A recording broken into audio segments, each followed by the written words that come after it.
بسم الله الرحمن الرحيم الرحمن علم القرآن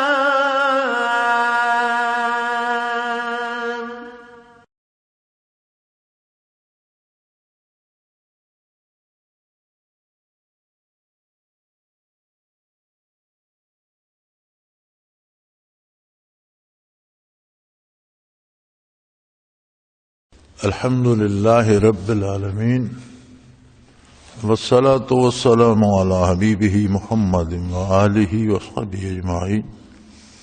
أعوذ بالله من الشيطان الرجيم. بسم الله الرحمن الرحيم. يا أيها النبي حرض المؤمنين على القتال إن يكن منكم 20 صابرون يغلبوا 200 وَإِن يَكُن مِّنكُم 100 يَغْلِبُوا أَلْفًا مِّنَ الَّذِينَ كَفَرُوا بِأَنَّهُمْ قَوْمٌ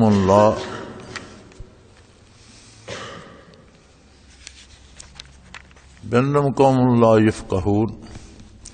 الآن خفف الله عنكم وعلم أن فيكم ضعفا فإن يكن منكم 100 صابرة يغلبوا 200 وَإِن يَكُن مِّنكُمْ 1000 يَغْلِبُوا 2000 بِإِذْنِ اللَّهِ وَاللَّهُ مَعَ الصَّابِرِينَ.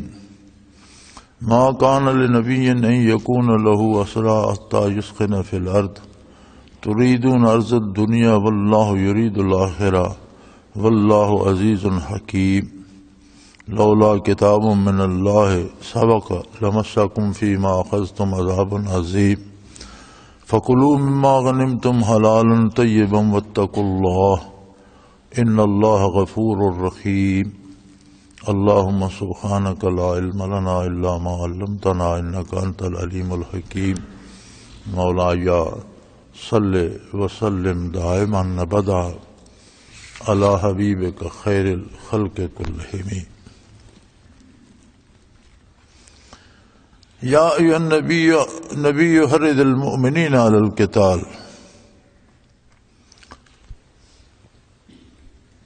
فرمایا میرے نبی صلی اللہ علیہ وسلم مومنین کو، ایمان والوں کو لڑائی کی ترغیب دیجیے.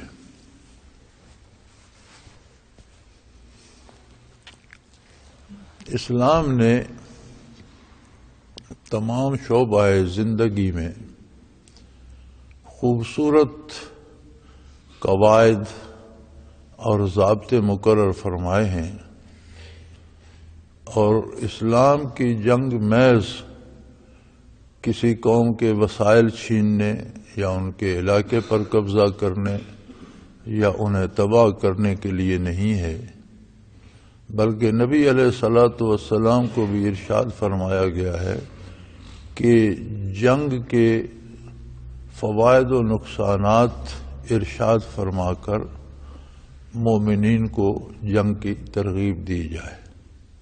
یعنی اسلام نے جنگ کے تصور کو بدل دیا. دنیا بعض لوگوں کا قول یہ ہے کہ انسانی تاریخ جو ہے وہ صرف جنگوں کی تاریخ ہے. یعنی آپ انسانی تاریخ پہ نظر کریں تو سوائے جنگوں کے اس کا کوئی مرکزی بیان اس میں نہیں ملتا.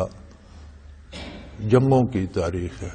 لیکن اسلام نے جنگ کے تصور میں ایک خوبصورت تبدیلی پیدا کی، اور وہ یہ ہے کہ اگر کوئی قوم، کوئی طبقہ ایسا بگڑ جائے کہ وہ دوسروں کے ایمان کے لیے بھی خطرہ بن جائے، ان کے جان و مال کے لیے بھی خطرہ بن جائے، تو اس سے اس حد تک جنگ کی جائے کہ وہ اپنی اس برائی سے باز آ جائے.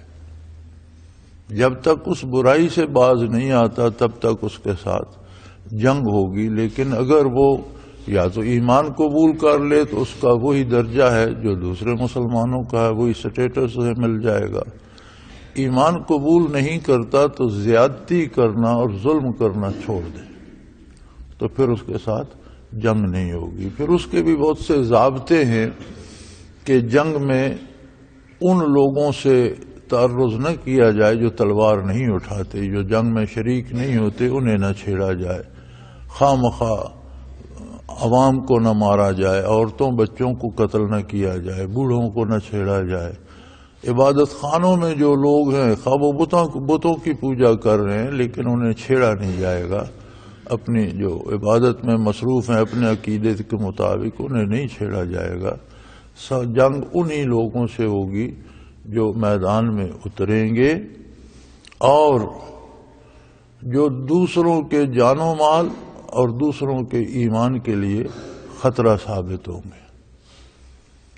تو حضور کو ارشاد فرمایا جا رہا ہے کہ آپ اپنے متبعین کو اس کے لیے ترغیب دیجئے کہ ظلم کو روکنا، زیادتی کو روکنا اللہ کے نزدیک کتنا پسندیدہ فعل ہے، اور اگر اس کام میں کوئی کام آ جاتا ہے تو اللہ کریم اسے شہادت عطا فرماتے ہیں جو عظیم تر درجہ ہے۔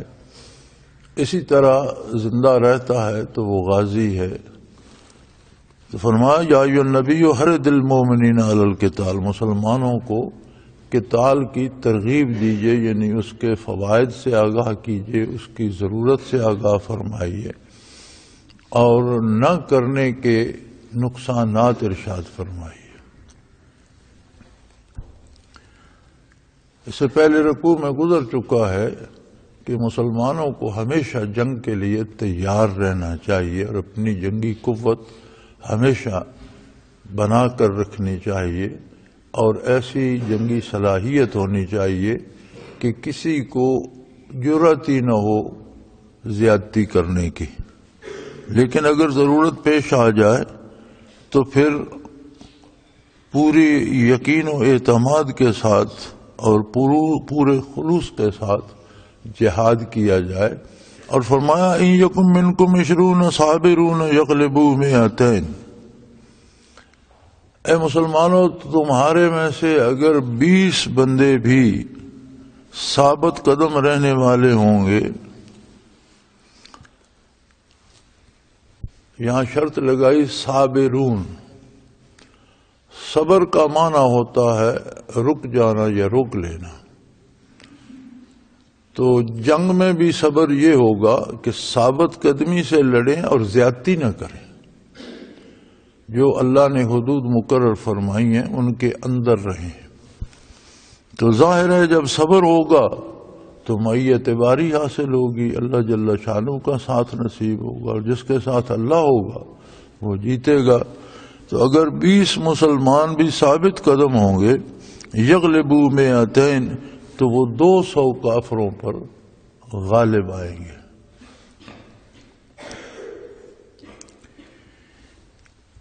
جنگ کے بارے جو کتابیں لکھی گئیں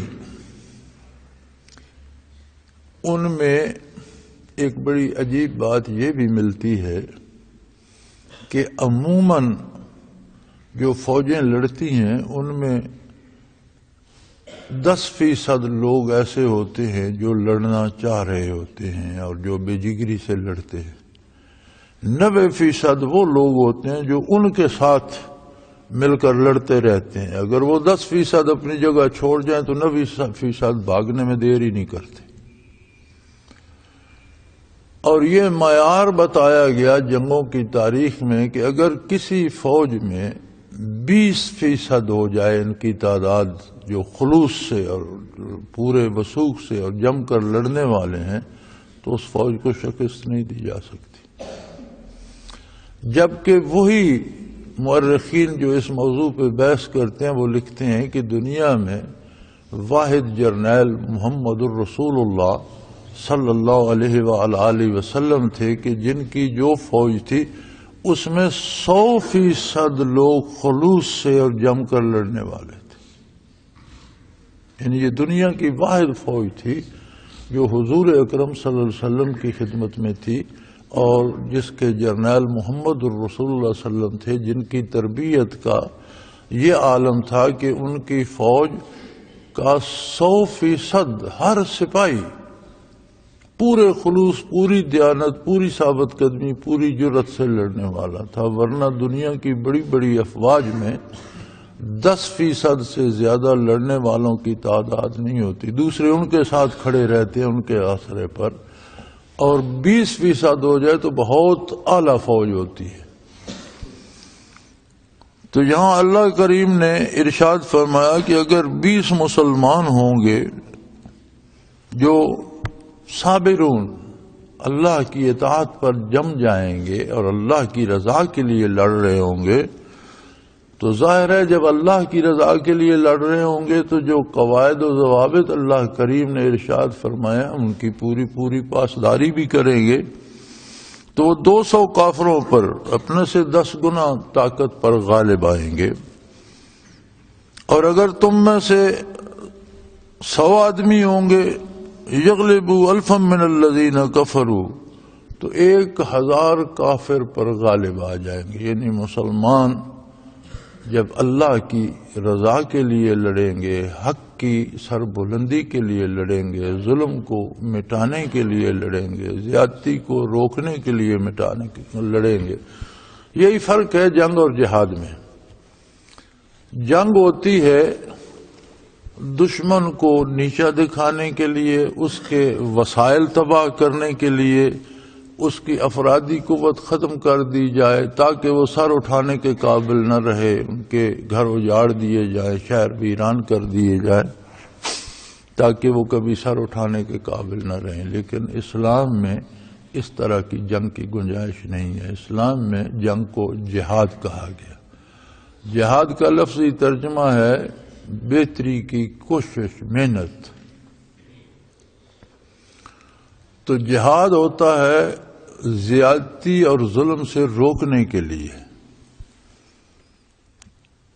تو چونکہ یہ اللہ کی خاطر ہے، اس میں کوئی کسی کو ذاتی لالچ نہیں ہے، اپنے غلبے کا شوق نہیں ہے، کسی ملک گیری کی ہوس نہیں ہے، بلکہ محض ظلم کو روکنے کے لیے، اللہ کی رضا کے لیے ہے۔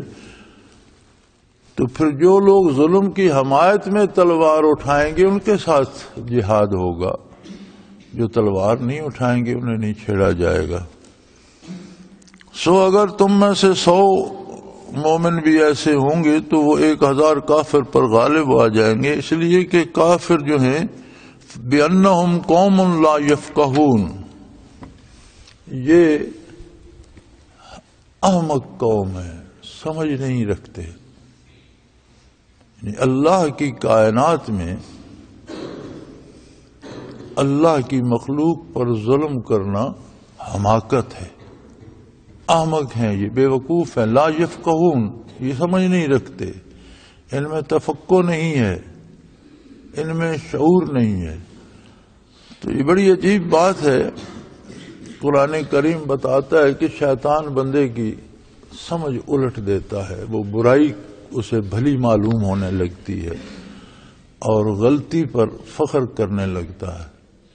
آج بھی ہم دیکھتے ہیں کہ ایسے لوگ ہیں جو ظلم کر کے فخر کرتے ہیں، لوٹ کر فخر کرتے ہیں کہ میں نے اتنے پیسے لوٹ لیے، لوگوں کو قتل کر کے فخر کرتے ہیں میں نے اتنے بندے مار دیے۔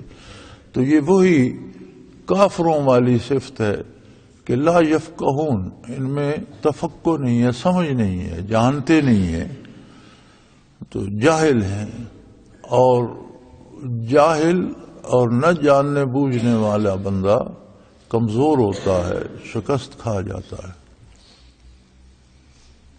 پھر اس کے بعد ارشاد فرمایا کہ یہ قوت ایمانی ہمیشہ تو نہیں رہے گی۔ ظاہر ہے جو قوت عہد نبوی میں ہے وہ آپ کے بعد تو نہیں رہے گی، اور جو فاصلہ بڑھے گا تو وہ قوت کم ہوتی جائے گی۔ اب آج دیکھ لیں کہ ہم اسلام کے دعوے دار بھی ہیں، لیکن 1450 سال ہمارے اور نبی رحمت صلی اللہ علیہ وسلم کے درمیان حائل ہو گئے۔ اس لمبے فاصلے نے ہمارے ایمان و یقین کو کس قدر کمزور کر دیا ہے، کتنا متزلزل کر دیا ہے، ہمارا کردار کس قدر کمزور ہو گیا ہے۔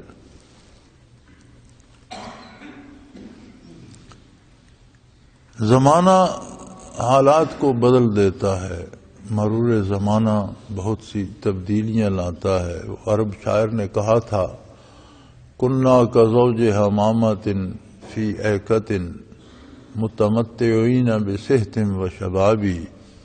ہم تو کبوتروں کے جوڑے کی طرح مثالی محبت سے ایک اچھے گھر میں، اچھے گھونسلے میں، اچھی جگہ میں رہتے تھے اور خوش تھے.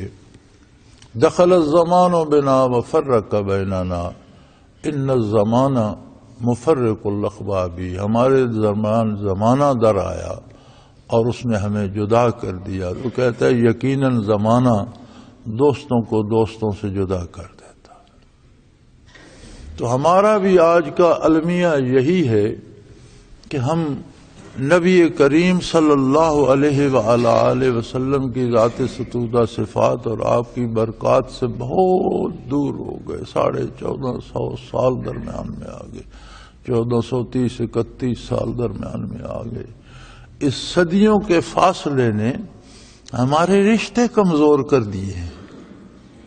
الحمدللہ ہمیں کلمہ نصیب ہے، ہمارا اللہ کی توحید، حضور کی رسالت، قرآن کی صداقت، ضروریات دین پر ایمان ہے، لیکن وہ ایمان اتنا کمزور ہے کہ ہمیں نافرمانی سے روک نہیں سکتا. ایمان کا مطلب تو یہ ہے کہ اس کے مطابق عمل کیا جائے، لیکن جو ہم کہتے ہیں کہ ہمارا یہ عقیدہ ہے، ہم مسلمان ہیں، ہمارا کردار اس کے بالکل مخالف ہے. یہ فاصلہ مرور زمانہ نے، صدیوں کی اس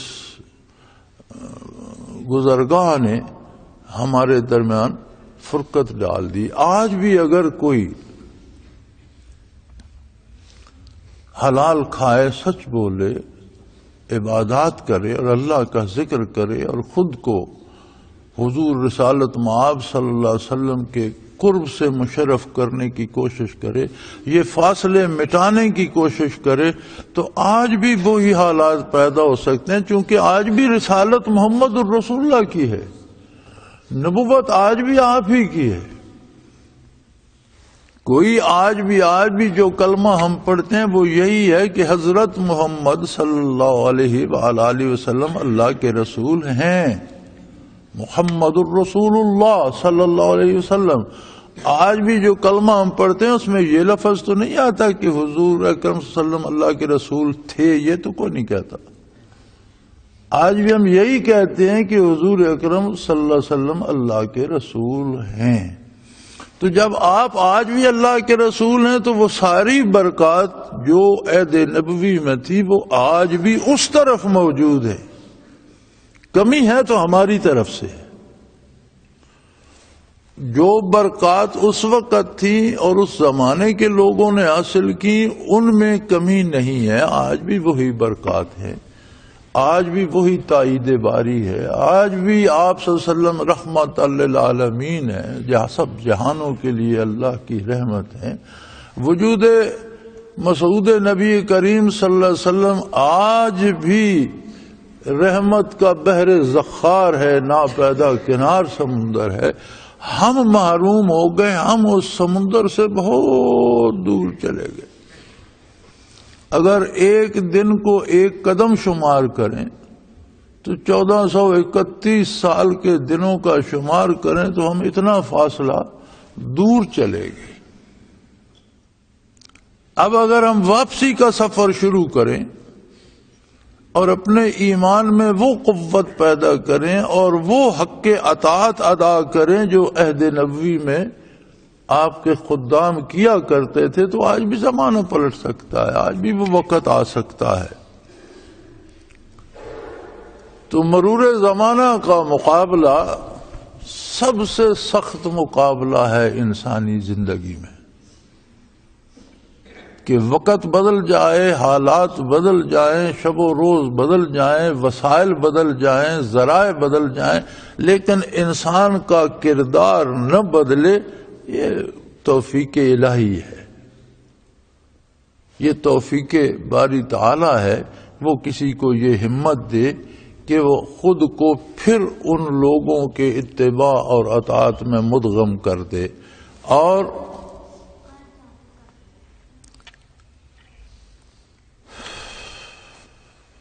مسلمانوں کے قرآن کریم نے 3 طبقے شمار کیے ہیں. 3 طرح کے لوگ مسلمان ہیں جو قرآن نے شمار کیے ہیں. والسابقون الاولون من المہاجرین والانصار والذین اتبعوہم. یہ مسلمانوں کے 3 طبقے 3 درجے ہیں. سبقت لے جانے والے مہاجرین جو مکہ مکرمہ میں جنہوں نے ایمان قبول کیا اور پھر ایمان کی خاطر ہجرت فرمائی. والانصار دوسرا طبقہ وہ ہے جنہوں نے ان کی مدد کی، نصرت کی، ان کو سینے سے لگایا اور مدینہ منورہ میں انہیں جگہ دی. 2 طبقے ہیں مہاجر اور انصار. تیسرا طبقہ عہد نبوی سے لے کر قیامت تک وہ ہے والذین اتبعوہم، جو ان کے نقوش کف پا پہ چلا، جس نے ان کی پیروی کی، جس نے عقیدہ ان جیسا رکھا، جس نے عمل ان جیسا کیا. چوتھا کوئی طبقہ مسلمانوں کا نہیں ہے. قیامت تک 3 طبقے ہیں. ایک طبقہ مہاجرین کا ہے، دوسرا طبقہ انصار کا ہے، اور تیسرا تب سے لے کر قیامت تک جہاں بھی اور جس کسی نے بھی خلوص دل سے ان کی پیروی کر لی، وہ انہی رحمتوں کو پالے گا، انہی برکات کو پالے گا، اسے تائید باری کو پالے گا. تو فرمایا مرور زمانہ سے کمزوری آئے گی. الآن خفف اللہ عنکم، تو اللہ نے بھی آپ پر بوجھ کم کر دیا مسلمانوں. وعلم ان فیکم ضعفا، اور اللہ جانتا ہے کہ تم میں کمزوری آئے گی. فإن یکم منکم مئۃ صابرۃ یغلبوا مئتین، اگر تم میں 100 صابر لوگ ہوئے تو وہ 200 پر غالب آ جائیں گے. یعنی کم از کم شروع ہوا کہ 100 ہوں گے تو 1000 پر غالب آئیں گے. لیکن کمزوری بھی آتی گئی تو کم تر درجہ یہ ہے کہ 100 مسلمان ہوں گے تو 200 کافروں پر غالب آ جائیں گے، رہیں گے غالب ہی. اب اگر اس سے بھی گئے اور کافروں کے غلام بن گئے تو پھر ہمیں سوچنا پڑے گا کہ ہم میں مسلمانی ہے بھی کہ نہیں. جس حال سے ہم گزر رہے ہیں کہ ہمارے فیصلے بھی غیر ملکی طاقتیں کریں، ہماری پالیسیاں بھی غیر ملکی طاقتیں بنائیں، ہمارا نظام عدالتی ہو یا معاشی ہو یا سیاسی ہو وہ بھی غیر ملکی قوتیں بنائیں، اور ہم اس کے پیچھے چلتے رہیں، اسے فالو کرتے رہیں، اس کا اتباع کرتے رہیں، تو پھر ہمیں یہ سوچنا پڑے گا کہ کیا ہم مسلمان ہیں بھی یا نہیں. پھر ہمیں اپنے بارے سوچنا پڑے گا، چونکہ مسلمان کی خاصیت ہی یہ ہے کہ وہ مہاجر و انصار کا پیروکار ہوگا. والسابقون الاولون من المہاجرین والانصار، یہ 2 گروہ سبقت لے جانے والے اور پہلے ہیں مہاجرین کا اور انصار کا.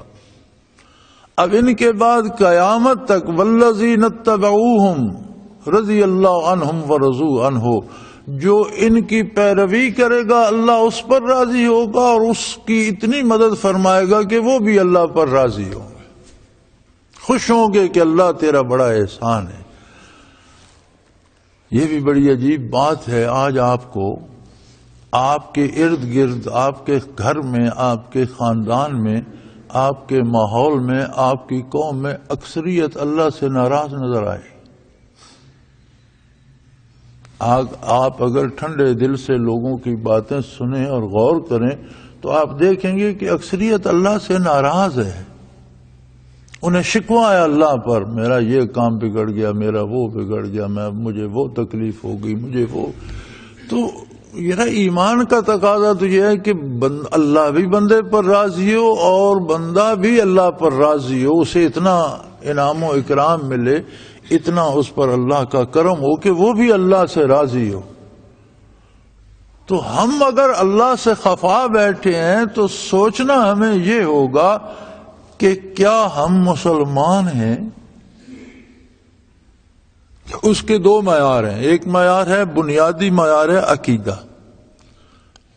ہمیں یہ دیکھا کہ کیا میرا عقیدہ وہی ہے جو آقا نامدار صلی اللہ علیہ وسلم نے تعلیم فرمایا یا اس میں کوئی فرق آ گیا.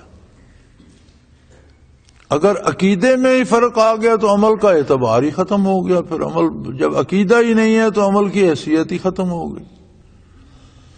عقیدے کے بعد عمل کی باری آتی ہے. پھر ہمیں یہ سوچنا ہوگا کہ میرا جو عقیدہ ہے، میرا عقیدہ ہے کہ اللہ میرا پیدا کرنے والا بھی ہے، خالق بھی ہے، اللہ میرا رازق بھی ہے، اللہ مجھے نفع بھی پہنچانے والا ہے، اور اگر کوئی نقصان ہوتا ہے تو وہ بھی وہی ذات ہے جو کر سکتی ہے، دوسرا کوئی نہیں کر سکتا. نافع بھی ہے، دار بھی ہے، رازق بھی ہے، مالک بھی ہے، خالق بھی ہے، ارحم الراحمین بھی ہے، کریم بھی ہے. لیکن اگر ہم کہنے کو تو کہتے ہیں کہ اللہ رازق ہے، لیکن اس کی اطاعت نہیں کرتے اور اس کے حکم کے خلاف دوسروں کا حکم مانتے ہیں اس امید پر کہ مجھے یہاں سے نفع ہوگا، تو پھر عمل میں اور عقیدے میں تو تضاد آ گیا. پھر تو بات بگڑ گئی، کیونکہ نتیجہ تو عمل پر نکلے گا، کہنے پر نہیں. ہم دعویٰ کرتے ہیں ہم مسلمان ہیں، یہ کہنے کی بات ہے. ہمارے عمل نے ثابت کرنا ہے کہ ہم واقعی مسلمان ہیں. اب کہنے کو ایک بندہ کہتا رہتا ہے میں نے کھانا کھا لیا، میں نے کھانا کھا لیا، لیکن یہ کہنے سے اس کا پیٹ نہیں بھرتا. عملاً جب کھانا کھائے گا تو بھوک مٹے گی. نتیجہ عمل پہ مرتب ہوتا ہے. اور کہنے کو ہم کہتے رہے ہم مسلمان ہیں، لیکن ہم غلامی کافروں کی قبول کر لیں، ان جیسا حلیہ بنا لیں، ان جیسا پالیسیاں بنا لیں، ان جیسی تہذیب اختیار کر لیں، ان جیسا ماحول بنا لیں، ان جیسی معاشرت اور معیشت اختیار کر لیں، تو پھر مسلمانی کہاں رہے گی؟ اور اس کا نتیجہ پھر سوائے ذلت کے کچھ نہیں ہوگا. اللہ ہمیں معاف فرمائے، ہم اسی ذلت میں گرفتار ہیں آج کل. وَإِن يَكُن مِّنكُمْ أَلْفٌ يَغْلِبُوا أَلْفَيْنِ بِإِذْنِ اللَّهِ. تمہارا 1000 آدمی اللہ کی تائید اور نصرت سے 2000 پہ غالب ہوگا، اس لیے کہ وَاللَّهُ مَعَ الصَّابِرِينَ. صبر کرنے والوں کو اللہ کی ذاتی معیت، اللہ کا ساتھ نصیب ہوتا ہے. اور جس کے ساتھ اللہ ہو وہ مغلوب نہیں ہو سکتا. لیکن یہ معیت اللہ کی طرف سے تو ذاتی ہے، بندے کی طرف سے اس کی صفت کے ساتھ مشروط ہے کہ اگر وہ اللہ اور اللہ کے رسول کی اطاعت پہ جم جائے گا، نافرمانی نہیں کرے گا، تو پھر اللہ اس کے ذاتی طور پر اللہ اس کے ساتھ ہے اور وہ مغلوب نہیں ہو سکتا. وہ غالب رہے گا، اس پر اللہ کا رحم رہے گا، اللہ کا کرم رہے گا، اور بے شمار نعمتیں اسے نصیب ہوگی.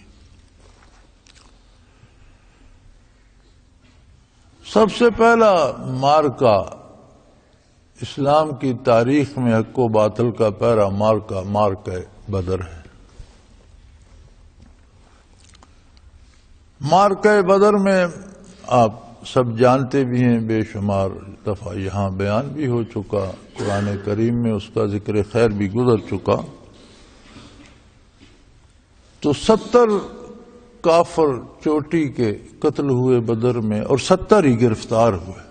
یعنی مشرکین مکہ کی ساری قیادت آدھی تو قتل ہو گئی، آدھی جنگی قیدی بن گئی.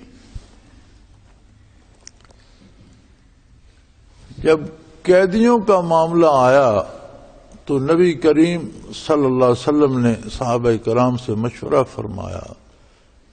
سیدنا فاروق اعظم رضی اللہ تعالی عنہ، حضرت سعد بن معاذ رضی اللہ تعالی عنہ نے یہ مشورہ عرض کیا کہ ان 70 کو قتل کر دیا جائے، اور جو ان کا قریبی رشتہ دار مسلمانوں میں ہے وہ اپنے رشتہ دار کو قتل کرے. باقی صحابہ کرام نے یہ مشورہ دیا کہ ان سے فدیہ لے کر یا رسول اللہ انہیں چھوڑ دیا جائے، تو مسلمانوں کی کچھ مالی مدد بھی ہو جائے گی، ریاست کا حال بھی سنبھل جائے گا، معاشی فراخی آ جائے گی.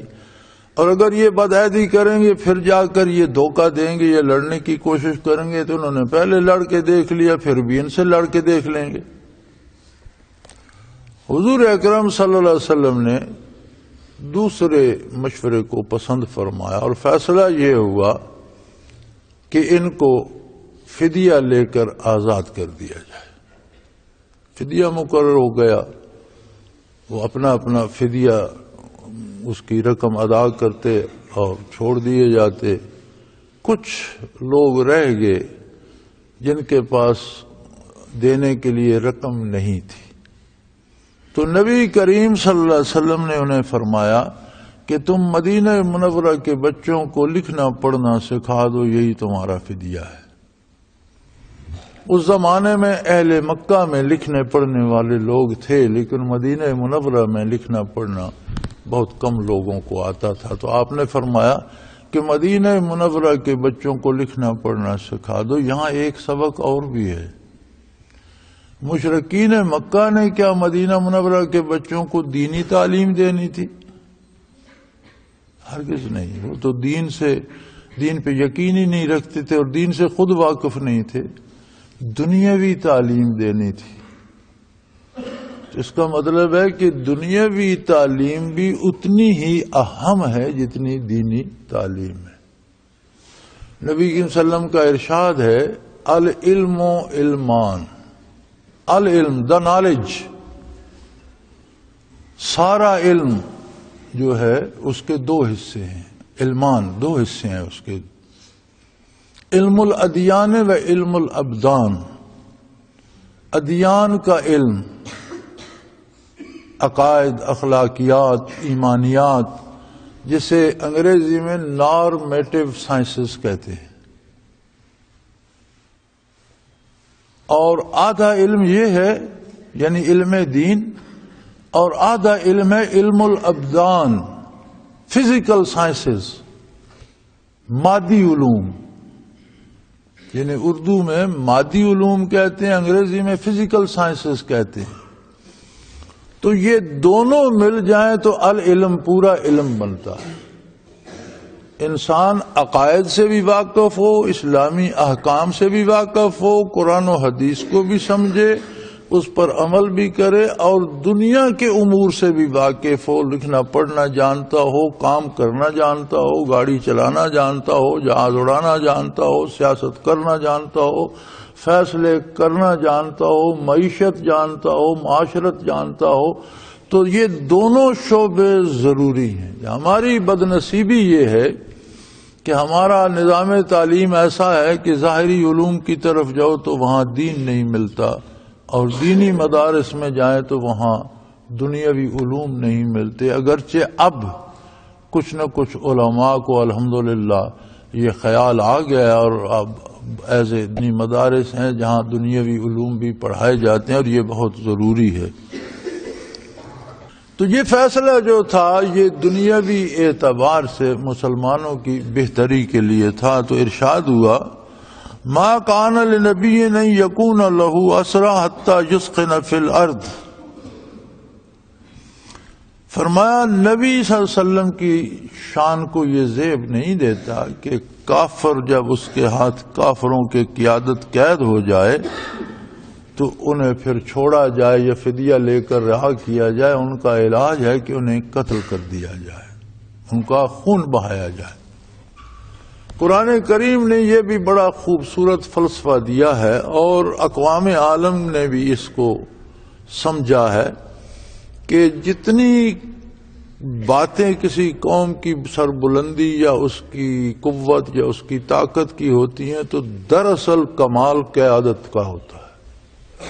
لوگوں میں کام کرنے کی قوت ہوتی ہے، استعداد کار ہوتی ہے، لیکن کوئی بندہ چاہیے، کوئی قائد چاہیے، کوئی لیڈر چاہیے، کوئی سربراہ چاہیے، کوئی قیادت چاہیے جو ان کی ان اوصاف کو استعمال کرنے کا سلیقہ جانتا ہو، جو ان کے آگے لگ کر انہیں کسی طرف لے جائے. ایک انگریزی کا محاورہ ہے شمالی انگلستان میں جب بغاوت ہوئی اور باغیوں نے، غلاموں نے اور کمزور لوگوں نے، کسانوں نے بہت سا علاقہ چھین لیا، چونکہ چھوٹی چھوٹی ریاستیں تھیں، ایک ایک دو دو گاؤں کی حکومتیں تھیں، تو انہوں نے بہت سی حکومتیں شمالی برطانیہ میں چھین لیں، بلکہ جنوبی برطانیہ اور لندن پر، انگلینڈ پر حملے کی تیاری کر رہے تھے۔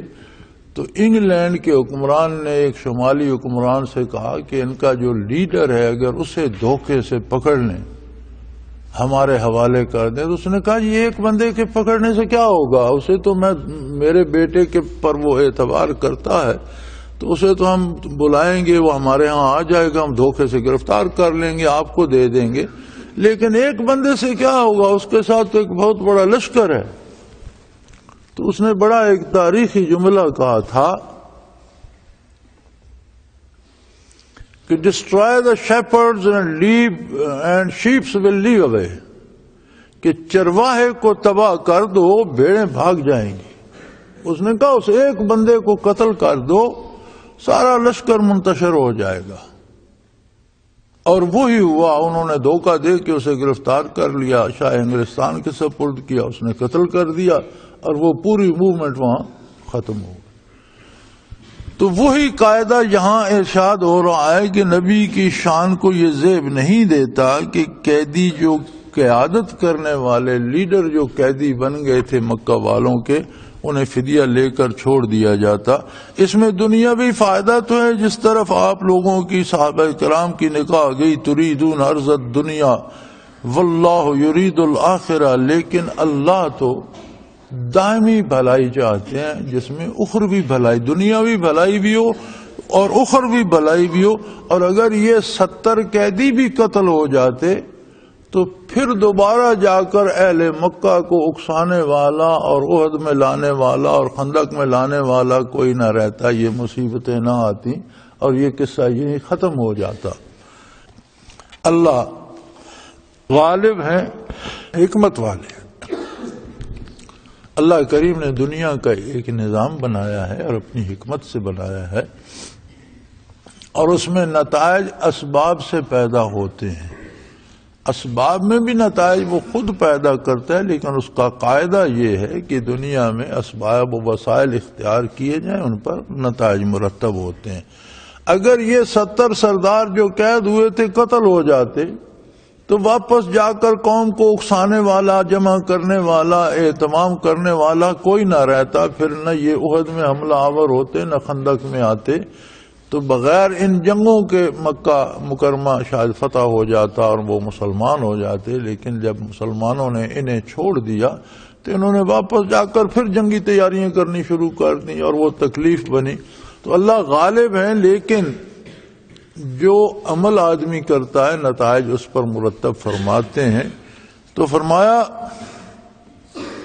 چونکہ غنیمت حلال کر دی گئی تھی اور جو یہ فدیے لیے گئے یہ بھی غنیمت کا حصہ تھے، تو فرمایا لولا کتاب من اللہ سبق لمسکم فیہ اخذتم عذاب عظیم۔ ہے مسلمانوں، اگر اللہ نے یہ فیصلہ نہ دے دیا ہوتا کہ غنیمت حلال ہے تو فدیہ لینے پر تمہیں اللہ کی طرف سے سزا دی جاتی، لیکن چونکہ یہ فیصلہ ہو چکا ہے اور یہ پہلی دفعہ حضور اکرم صلی اللہ علیہ وسلم اور آپ کی امت پر غنیمت حلال ہوئی، اس سے پہلے جتنے انبیاء نے جہاد کی اس میں جو مال غنیمت آتا تھا وہ میدان میں رکھ دیا جاتا تھا، آسمان سے آگ آتی اور اسے جلا کر خاکستر کر دیتی۔ اور بعض اوقات ایسا بھی ہوتا کہ مال میدان میں رکھا جاتا اور آگ نہ آتی تو پھر اسے چھوتا کوئی نہیں تھا کہ یہ منحوس ہے اور یہ اتنا بے برکت ہے کہ اسے آگ نے بھی آ کر نہیں جلایا، تو وہ وہاں پڑا پڑا راکھ ہو جاتا تھا، پھر اسے کوئی نہیں چھوتا تھا۔ یہ بھی حضور اکرم صلی اللہ علیہ وسلم کے طفیل امت محمدیہ پر اللہ کریم نے غنیمت حلال فرمائی۔ تو ارشاد ہو رہا ہے کہ یہ تو فیصلہ پہلے ہو چکا، لولا کتاب من اللہ سبقا، اگر پہلے فیصلہ اللہ کی طرف سے نہ ہو چکا ہوتا، لمسکم فیما اخذتم عذاب عظیم، تو یہ جو فدیہ لے کر آپ نے بندے چھوڑے ہیں اے مسلمانوں، اس میں آپ پر اللہ سختی فرماتے، عذاب نازل فرماتے، سزا دیتے، بڑی سزا واقع ہوتی۔ لیکن اب کیونکہ غنیمت حلال ہو چکی ہے. فَكُلُوا مِمَّا غَنِمْتُمْ حَلَالًا طَيِّبًا. اللہ نے حلال فرما دیا، سو جو غنیمت نصیب ہوئی ہے حلال بھی ہے، طیب بھی ہے، پاکیزہ بھی ہے، آپ کھائے. وَاتَّقُوا اللَّهَ، لیکن یاد رکھو ہمیشہ اللہ کی اطاعت کرتے رہو اور اللہ کی نافرمانی سے ڈرتے رہو. ان اللہ غفور الرحیم، بے شک وہ بہت بڑا بخشنے والا، بہت بڑا رحم کرنے والا ہے. اس کی شان تو ہمیشہ بخشنا اور رحم کرنا ہے، لیکن بندے کو بھی تقوی اختیار کرنا چاہیے کہ اس کی نافرمانی سے پرہیز کرے اور اطاعت اختیار کرے کہ رحمت اور اس کی بخشش کو پا لے. وآخر دعوانا ان الحمدللہ رب العالمین. اللہ اللہ اللہ اللہ اللہ اللہ اللہ اللہ. حضرت امیر محمد اکرم آوان مد ذلہ العالی دارالعرفان منارہ ضلع چکوال میں سالہ سال سے قرآن و حدیث کے اوپر خطابات کر رہے ہیں اور سلسلہ نقشبندیہ اویسیہ کے مطابق لوگوں کو ذکر الہی کی تربیت دے رہے ہیں. وہ قرآن پاک کی تفسیر ترتیب وار بیان کر رہے ہیں. تفسیر قرآن کو وہ موجودہ ملکی اور بین الاقوامی حالات کے مطابق بیان کرتے ہیں. موٹر وے سے کلر کہار کے انٹرچینج سے نکلتے ہوئے کلر کہار کی جھیل سے ہوتے ہوئے میانی، بوچھال اور نور پور سے گزرتے ہوئے دارالعرفان منارہ پہنچ سکتے ہیں. حضرت امیر محمد اکرم آوان نے بچیوں اور بچوں کی دینی اور دنیاوی تعلیم کے لیے سقارہ اکیڈمی کے نام سے ایک درسگاہ بھی قائم کی ہے، جس کا افتتاح ملک پاکستان کے صدر جنرل محمد ضیاء الحق نے اپنے دست مبارک سے کیا تھا. وہ تمام احباب جو اسلام کی طلب رکھتے ہیں ان سے گزارش ہے کہ دارالعرفان منارہ ضلع چکوال میں امیر محمد اکرم آوان صاحب کے خطابات سے مستفید ہوں. وہ ہر جمعے کو نماز سے پہلے بیان فرماتے ہیں. ہر ماہ کی پہلی اتوار کو ماہانہ اجتماع ہوتا ہے جس میں آپ خصوصی خطاب فرماتے ہیں اور پاکستان کے چاروں صوبوں سے احباب اس اجتماع میں شرکت کرتے ہیں. اس کے علاوہ یہاں سال میں 2 مرکزی اجتماعات بھی ہوتے ہیں، ایک رمضان المبارک میں اعتکاف کا اجتماع اور دوسرا جولائی اور اگست میں 40 دن کا اجتماع ہوتا ہے جس میں روحانی تربیت کی جاتی ہے. اپنا خون سیماب دے کر اتنا ہم کر جائیں گے، نام آقا کا چمن میں پھر رقم کر جائیں گے.